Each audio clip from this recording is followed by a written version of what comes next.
அடிக்கடி முகம் கழுவுகிறீர்களா? தோல் மருத்துவர்கள் தரும் எச்சரிக்கை. இப்பவே இந்த தவறை மாத்திக்கோங்க. அடிக்கடி முகம் கழுவுறீங்களா? தோல் மருத்துவர்கள் தரும் எச்சரிக்கை. இப்பவே இந்த தவறை மாத்திக்கோங்க. கோடை காலம், வியர்வை, தூசி மற்றும் மாசுபாடு ஆகியவை முகத்தை விரைவாக எண்ணெய் பிசுபிசுப்பாக ஆக்குகின்றன. அதனால் பலர் ஒரு நாளைக்கு பல முறை ஃபேஸ் வாஷ் கொண்டு தங்கள் முகத்தை கழுவுகிறார்கள். முகத்தை சுத்தமாக வைத்திருக்க இவ்வாறு செய்வது இயல்பானதுதான். ஆனால் நிபுணர்களின் கூற்றுப்படி அடிக்கடி முகத்தை கழுவுவது சருமத்திற்கு நன்மையை விட அதிக தீமையையே விளைவிக்கிறது. அடிக்கடி முகத்தை கழுவுவது சருமத்தில் உள்ள இயற்கையான எண்ணெய் அளவை குறைக்கிறது. இந்த இயற்கையான எண்ணெய் சருமத்தை மென்மையாகவும் ஆரோக்கியமாகவும் வைத்திருக்க ஒரு முக்கிய பங்கு வகிக்கிறது. தோல் மருத்துவர்களின் கூற்றுப்படி ஒரு நாளைக்கு 2 முறை முகத்தை கழுவுவது போதுமானது. காலையில் எழுந்தவுடன் ஒரு முறையும் இரவில் உறங்கச் செல்வதற்கு முன்பும் ஒரு முறை கழுவ வேண்டும். ஆனால் வெப்பம் காரணமாக பலர் ஒவ்வொரு மணி நேரமும் ஃபேஸ் வாஷ் பயன்படுத்துகின்றனர். அவ்வாறு செய்வது சருமத்தின் இயற்கையான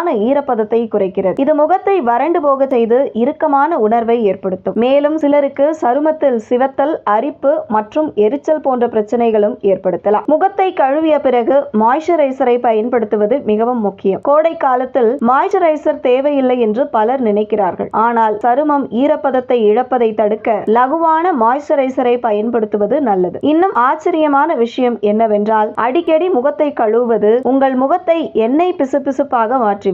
ஏனென்றால் சருமம் ஈரப்பதத்தை இழக்கும் போது அதை சமன் செய்வதற்காக உடல் அதிக எண்ணெயை உற்பத்தி செய்கிறது. இது முகப்பரு மற்றும் கரும்புள்ளிகள் போன்ற பிரச்சனைகளின் அபாயத்தை அதிகரிக்கிறது. எனவே உணர்திறன் மிக்க சருமம் உள்ளவர்கள் கவனமாக இருக்க வேண்டும்.